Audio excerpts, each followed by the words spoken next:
Assalamualaikum warahmatullahi wabarakatuh. Teman-teman kelas 10 IPA 1 dan 10 IPA 2. Hari ini kita ketemu lagi Kamis tanggal 11 Februari 2021 di pelajaran kimia. Dan setelah kemarin kita belajar kimia melalui Zoom meeting dengan membahas soal-soal tentang tata nama senyawa kimia, penamaannya, dan juga penyetaraan reaksi. Nah, hari ini kita akan masuk ke next materi, yaitu tentang hukum dasar kimia, di mana dalam hukum dasar kimia ini kalian akan menemukan banyak sekali senyawa kimia, ya, dan kalian harus tahu namanya. Ditambah lagi banyak juga atau diberikan juga persamaan reaksi kimia. Nah, tentu kalian harus ingat bahwa dalam persamaan reaksi kimia itu harus setara. Jadi kalau nanti kamu ketemu reaksi kimia, pastikan dulu bahwa dia setara. Karena kalau dia nggak setara, maka nanti perhitungannya akan kacau, ya. Dan dalam hukum dasar kimia ini juga akan sedikit diberikan perhitungan. Jadi kalian harus memahami, dan materi ini membutuhkan konsentrasi, membutuhkan ketekunan, dan membutuhkan semangat kalian untuk bisa menganalisis semua soal yang berhubungan dengan hukum dasar kimia. Oke, langsung saja kita masuk ke introduction-nya. Jadi hukum dasar kimia itu adalah aturan dasar yang berlaku dalam semua perhitungan kimia, atau bahasa lainnya adalah stoikiometri. Jadi nanti kalau kamu ketemu soal kimia yang membutuhkan hitung-menghitung, nah dia pasti akan menggunakan prinsip dari hukum-hukum dasar kimia yang nanti akan kita pelajari, ya, hari ini akan kita pelajari. Dan hukum dasar kimia yang harus kalian tahu atau harus kalian pelajari itu ada, yang pertama ada hukum Lavoisier, yang kedua ada hukum Proust, yang ketiga ada hukum Dalton, yang keempat ada hukum Gay-Lussac, dan yang kelima ada hipotesis Avogadro. Nah, untuk hari ini kita akan bahas hukum yang pertama Lavoisier, kedua Proust, dan ketiga Dalton. Ketiga hukum ini adalah hukum yang berhubungan dengan massa zat, nah, atau berat, ya, bahasa lainnya, dan satuannya adalah gram. Jadi satuan yang kita pakai untuk massa adalah gram, bukan kilogram, ya. Untuk hukum yang keempat, hukum Gay-Lussac, ini nanti akan berhubungan dengan volume. Nah, yang terakhir hipotesis Avogadro ini akan berhubungan dengan mol. Mol itu adalah satuan dasar atau perhitungan dasar yang akan selalu dipakai dalam semua perhitungan kimia. Tapi hukum yang keempat dan kelima ini akan kita bahas minggu depan. Jadi untuk hari ini kita akan bahas dulu hukum yang nomor 1, 2, dan 3. Langsung aja kita masuk ke hukum yang pertama, yaitu hukum Lavoisier. Jadi hukum Lavoisier ini adalah hukum yang dicetuskan oleh seorang ilmuwan yang bernama Antoine Laurent Lavoisier. Jadi Lavoisier sendiri adalah nama belakang, ya, dari ilmuwan yang melakukan penelitian, kemudian dia membuat suatu hukum atau membuat suatu dasar tentang ilmu kimia. Dan fotonya orangnya ini adalah si Lavoisiernya. Jadi kalau zaman dulu agak dandannya agak jadul-jadul gini, ya.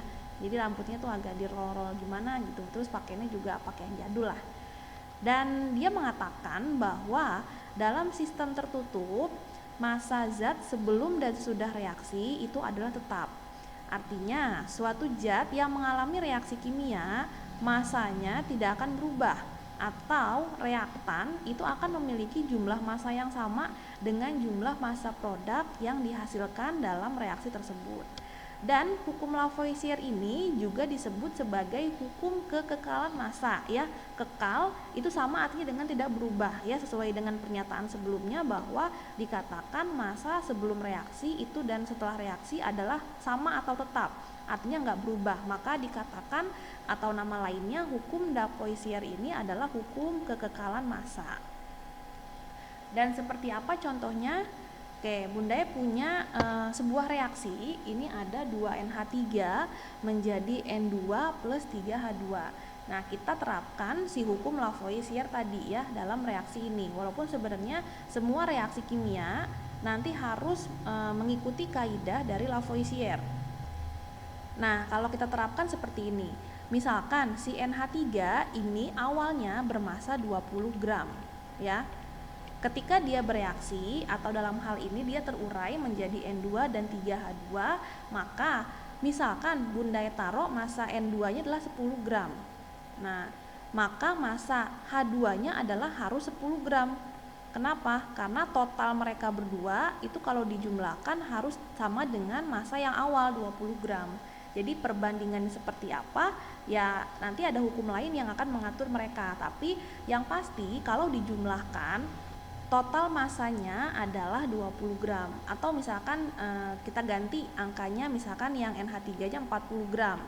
Kemudian pembentukannya si N2 ini misalkan kita pakai 10 gram. Nah, si H2-nya berarti harus berapa? Ya, kalau misalkan 10 dijumlahkan dengan berapa harus menjadi 40, maka si H2-nya itu harus 30 gram. Ya, karena 10 tambah 30 itu akan menjadi 40 gram. Jadi intinya massa sebelum bereaksi itu harus sama dengan massa setelah reaksi. Jadi harus sama, tidak boleh ada berkurang sedikit pun. Itu adalah penerapan dari hukum Lavoisier. Dan ingat, semua reaksi kimia nanti akan bermuara atau menggunakan prinsip dari Lavoisier, di mana massa sebelum bereaksi itu sama dengan massa setelah reaksi. Jadi harus sama, tidak boleh ada berkurang sedikit pun. Untuk hukum Lavoisier masih gampang ya, gampang banget. Bunda yakin kalian semua bisa karena ini hanya tambah kurang dan intinya harus sama masanya. Dan kita akan next ke hukum selanjutnya. Ini adalah hukum Proust.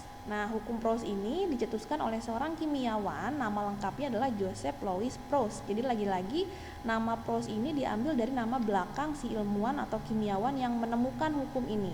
Dan fotonya adalah ini ya, mirip-mirip dengan Lavoisier. Dandanannya karena mungkin mereka hidup di zaman yang sama ya, nggak beda jauh, jadi model rambutnya, bajunya kurang lebih sama. Dan hukum Proust ini disebut juga sebagai hukum perbandingan tetap ya. Bunyinya, perbandingan massa unsur-unsur pembentuk suatu senyawa itu selalu tetap. Perbandingan massa unsur-unsur pembentuk suatu senyawa selalu tetap atau selalu sama ya bahasa lainnya. Nah, artinya suatu zat yang direaksikan itu akan selalu memiliki perbandingan massa yang sama untuk membentuk suatu senyawa dimanapun tempat terbentuknya. Jadi contohnya kayak gini, misalkan air itu kan dari unsur H dan O.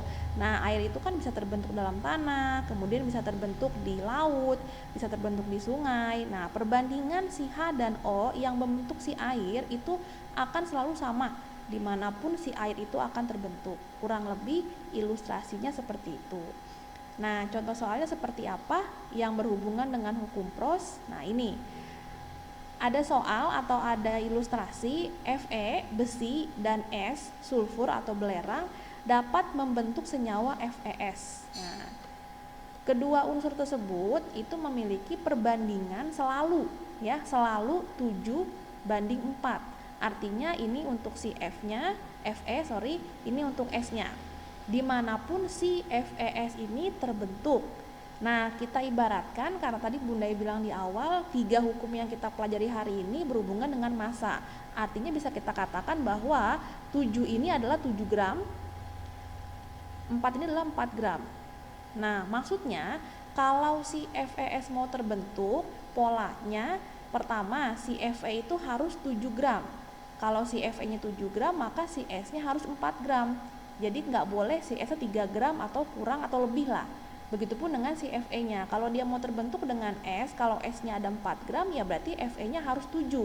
Tidak boleh 5, tidak boleh 10. Nah, terus gimana dengan jumlah lainnya? Nah, jumlah ini atau nilai 7:4 ini ya bisa kita perbesar. Bisa kita kalikan dengan 2. Tapi intinya kalau mau dikali 2, maka angka 7 dan 4-nya juga harus dikalikan dengan 2. Jadi nggak boleh satu aja. 7 dan 4. Kemudian jumlah lainnya yang boleh berapa? Maka 2 kali lipatnya adalah 7 kali 2 14. Ini adalah 4 kali 2 8. Jadi option kedua, kalau mau 14 gram si Fe-nya, maka pasangannya si sulfur harus 8 gram. Nah, coba dipahami.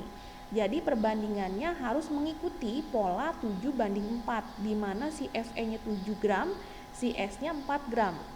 Ya, itu pasangannya. Atau kalau mau dinaikkan 2 kali lipat, maka si Fe-nya 14 gram, si sulfurnya 8 gram.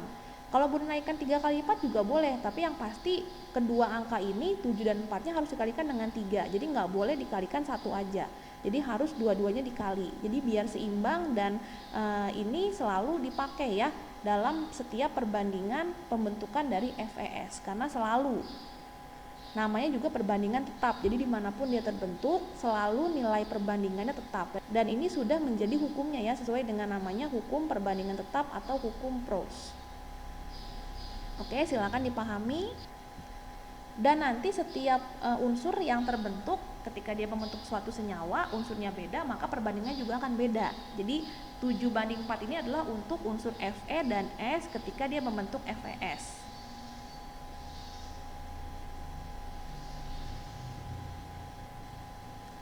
Nah, contoh yang kedua. Sekarang Bunda kasih soal seperti ini. Unsur H dan O yang dapat membentuk senyawa H2O selalu memiliki perbandingan 1:8. Artinya 1 ini untuk si hidrogennya, 8 ini untuk oksigennya. Dan ingat ini adalah gram. Ya. Nah, dan lengkapilah tabel di bawah ini. Bunda kasih tabel hidrogen, oksigen, kemudian ada terbentuknya H2O, dan terakhir ada sisanya. Kenapa ada sisanya? Karena kalau misalkan nanti ada lebihan ya pasti nyisa, kurang lebih seperti itu. Dan kita bisa menghitung sisanya ini berapa yang bersisa dan siapa zat yang tersisa. Oke, patokannya adalah 1:8, harus mengikuti ini ya. Jadi kalau hidrogen 1 gram, oksigennya harus 8 gram. Nah, yang pertama ini disediakan hidrogennya 2 gram, oksigennya 16 gram. Apakah dia bisa bereaksi semua atau mungkin ada yang bersisa? Oke, kita punya patokan 1:8. Kalau mau dinaikkan 2 kali lipatnya, maka ini akan menjadi 2:16. Hidrogennya 2 gram, oksigennya 16. Maka ini bisa nih, angka yang pertama atau pasangan yang pertama itu bisa semuanya bereaksi. Jadi langsung aja dijumlahin, 2 tambah 16 sama dengan 18 gram yang akan terbentuk H2O-nya. Nah, sisanya ada nggak yang bersisa? Tidak ada, karena semuanya akan bereaksi. 2 gramnya akan bereaksi dengan oksigen sebanyak 16 gram, karena angka ini sudah mengikuti perbandingan tetap yang ditentukan di awal. Oke, paham ya? Nah, yang kedua ada 1 dan 10. Hidrogennya 1, oksigennya 10. Di sini kan 1 pasangannya 8 ya. Artinya satunya ini semua akan bereaksi. Tapi 10-nya itu nggak akan semua bereaksi. Kenapa? Karena kita hanya akan pakai 8. Karena 1 pasangannya 8. Seperti itu. Artinya kalau misalkan ini dipakai cuma 8, si oksigennya ada dong yang bersisa. Sebanyak berapa? Tinggal dikurangi, 10 dikurang 8. Seperti itu. Terus yang terbentuk H2O-nya berapa? Tinggal dijumlahkan. 1 ini dijumlahkan dengan 8 ya. Karena hanya angka 8 yang kita ambil sesuai dengan perbandingannya. 1 tambah 8 sama dengan 9. Nah, sisanya berapa? Sisanya adalah ini, 10 dikurang 8. Berarti 2 gram. Dan siapa yang bersisa? Tolong ditulis, adalah oksigen. Nah, kurang lebih seperti ini. Jadi harus mengikuti perbandingan yang di atas.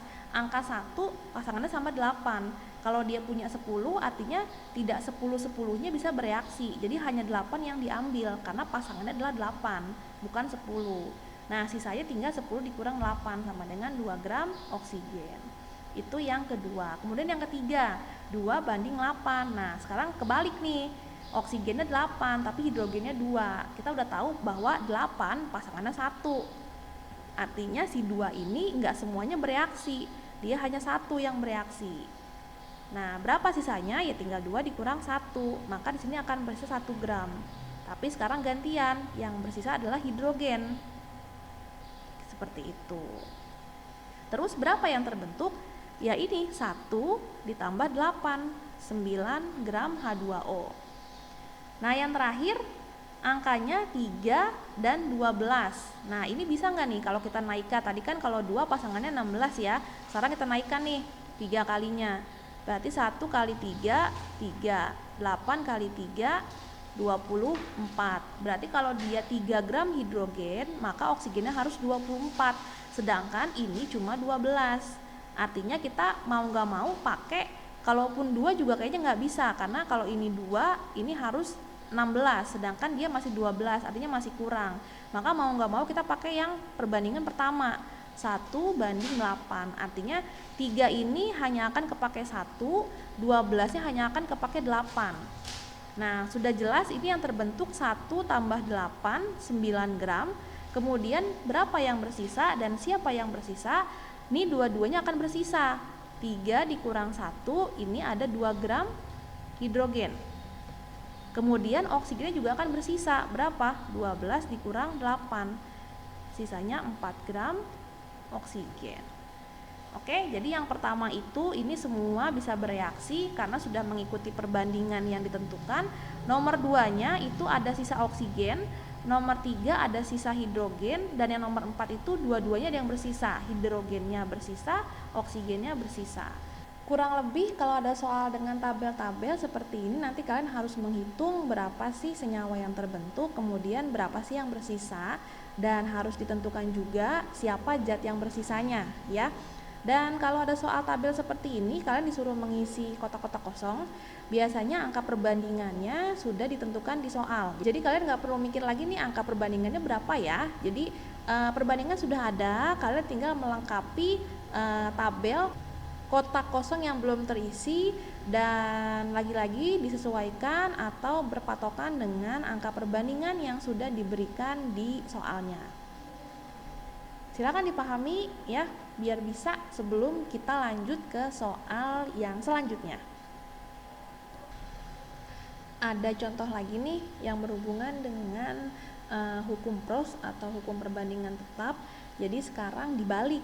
Kalau tadi kan kalian dikasih nilai perbandingannya dan disuruh mengisi tabel.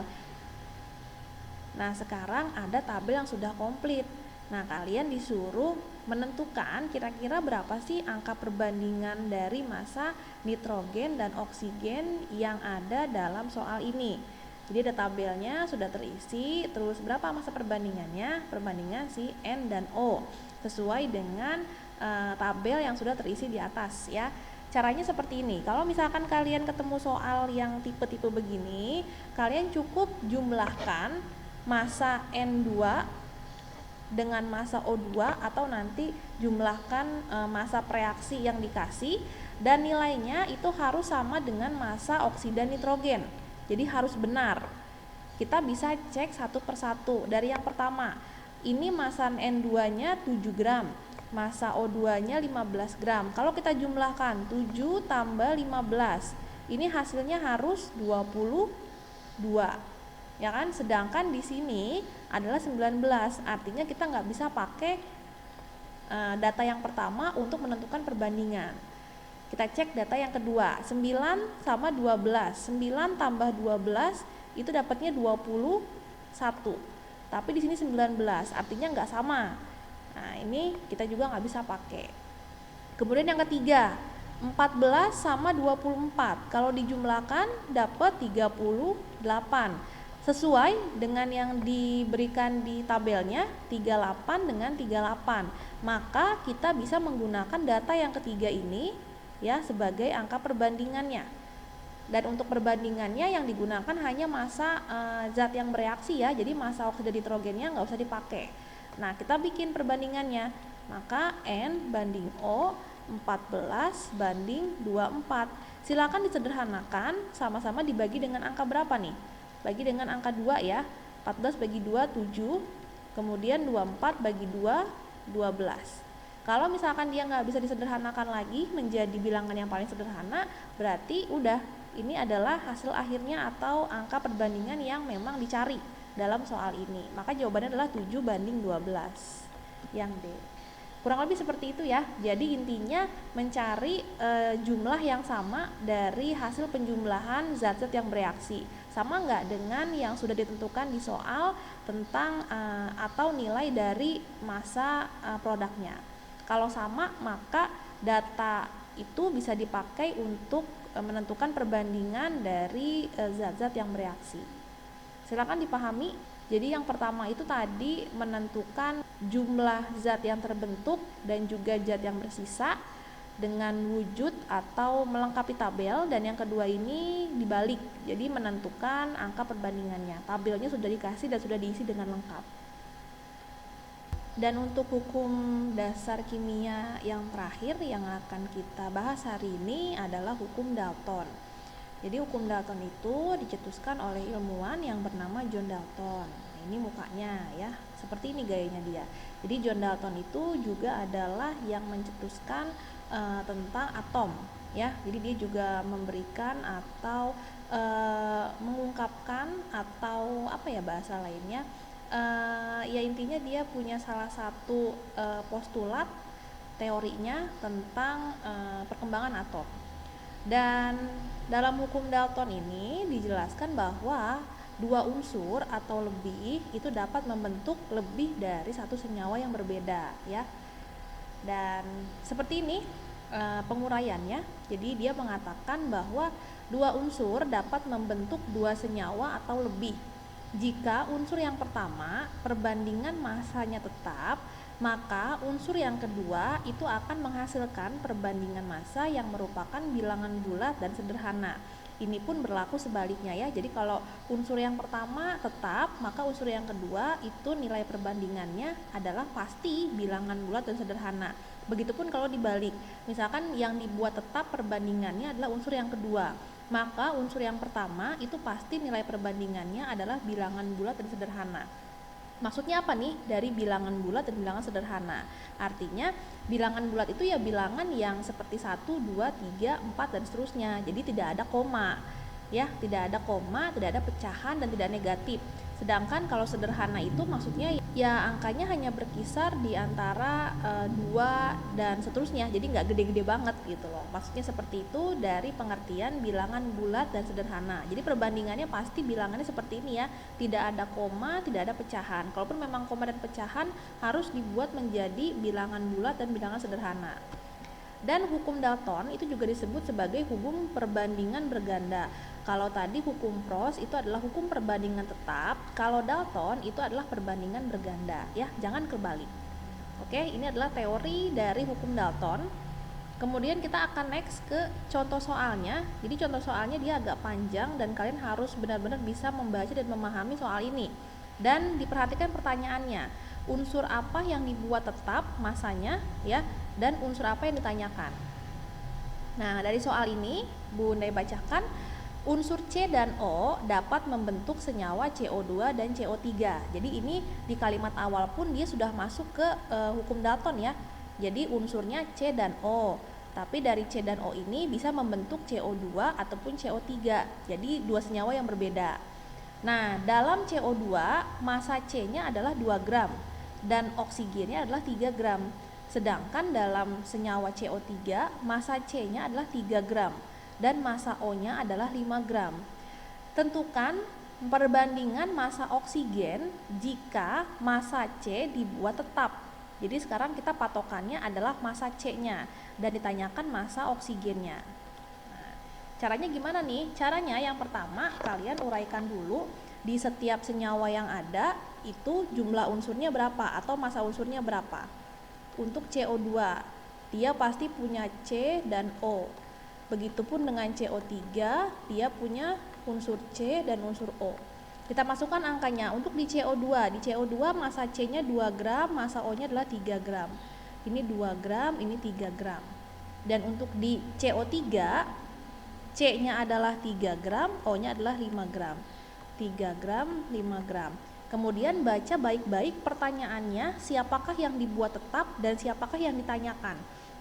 Yang dibuat tetap adalah massa C-nya ya, jadi C-nya ini harus dibuat tetap atau bahasa lainnya kita buat dia menjadi angka yang sama nih. 2 dan 3-nya ini harus dibikin jadi angka yang sama. Nah, sekarang pertanyaannya, angka 2 dan 3 ini dikalikan dengan angka berapa supaya mereka mendapatkan nilai yang sama atau nilai yang tetap. Nah, kita kalikan yang sebelah sini dengan angka 3, yang sebelah sini dengan angka 2. Ya, jadi CO2, C dari CO2 kita kalikan dengan angka 3, C dari CO3 dikalikan dengan angka 2. 2 dikali 3, 6. Ini 3 dikali 2 juga 6. Kemudian nilai oksigennya ini juga akan mengikuti pengaliknya yang sebelumnya. Jadi 3 ya dikali dengan 3 dapat 9. 5 dikali 2 dapat 10. Nah, maka kalau kita bikin ini C yang pertama yang dari CO2 dengan C yang kedua dari CO3 itu nilainya sudah sama-sama 6. Nah, ini artinya perbandingan sudah tetap. Nilainya sudah sama ya. Maka jawaban dari soal ini adalah oksigen yang pertama dengan oksigen yang kedua berapa angka bandingnya, yaitu 9 banding 10. Ini adalah jawabannya. Jadi kondisinya ini adalah yang dibuat sama itu adalah massa C-nya. Ditanyakan massa O-nya. Nanti pun ini bisa berlaku atau bisa digunakan kalau yang ditanyakan adalah massa C-nya. Sedangkan massa oksigennya dibuat sama. Oke, silakan dipahami soal ini. Agak membutuhkan analisa yang cukup tekun ya. Jadi kan harus jeli nih, jangan sampai kebalik. Masa ini berapa, masa ini berapa. Terus baca lagi soalnya, siapakah yang dibuat tetap dan siapakah yang ditanya. Dan ingat, hasilnya itu pasti nilainya adalah bilangan bulat dan bilangan yang sederhana. Jadi nggak ada koma, nggak ada pecahan, nggak ada negatif, pun nggak akan gede-gede. Intinya nggak akan jauh dari 20 lah. Ya paling banyak banget mungkin 15 atau 16. Tapi yang pasti dia angkanya sangat sederhana. Oke? Dan inilah akhir dari hukum-hukum hari ini. Ya, kita sudah belajar 3 hukum. Ya ternyata anak IPA dapat ilmu hukum juga ya. Hukum dasar kimia tapi. Hukum tadi hukum Lavoisier, kemudian ada hukum Proust, dan terakhir ada hukum perbandingan berganda atau hukum Dalton. Tolong diingat-ingat ini, dan ketiga hukum ini masih berhubungan dengan massa. Ya, jadi kita masih bermain di massa atau satuannya gram. Oke, silakan kalau ada pertanyaan dari ketiga hukum ini dan dari contoh soalnya bisa japri ke Bunda E, bisa diulang-ulang lagi videonya atau bisa tanyakan juga, kita diskusi di grup kelas ya, jangan pasif. Dan jangan lupa untuk absen ya. Diingetin jangan lupa untuk absen, jangan hanya nonton video tapi kamu nggak absen, karena absennya akan dikirimkan ke sekolah, jadi biar tahu siapa nih yang rajin masuk, siapa yang tidak pernah masuk. Dan bertobatlah Anda yang tidak pernah masuk di semester 1 dan tidak pernah mengerjakan tugas di semester 1. Ya, tolong tobat ya. Dan selesai, terima kasih untuk waktunya hari ini, untuk kuotanya hari ini. Semoga video ini bisa bermanfaat, semoga kalian bisa memahami apa yang Bunda kasih, dan semoga minggu depan ketika ditambahkan 2 hukum yang baru yaitu Gay-Lussac dengan hipotesis Avogadro, kalian nggak bingung ya. Oke? Dan tetap jaga kesehatan, patuhi 5M, menjaga jarak, mencuci tangan dan memakai masker, ditambah menjauhi kerumunan dan mengurangi mobilitas kalian. Jadi kalau misalkan tidak ada kepentingan, lebih baik di rumah saja. Oke, terima kasih. Sekali lagi Bunda ucapkan dan Bunda akhiri. Wassalamualaikum warahmatullahi wabarakatuh. Silakan lanjut ke pelajaran berikutnya. Sampai ketemu di video minggu depan. Tidak ada tugas hari ini ya. Tenang kalian kalau nggak ada tugas.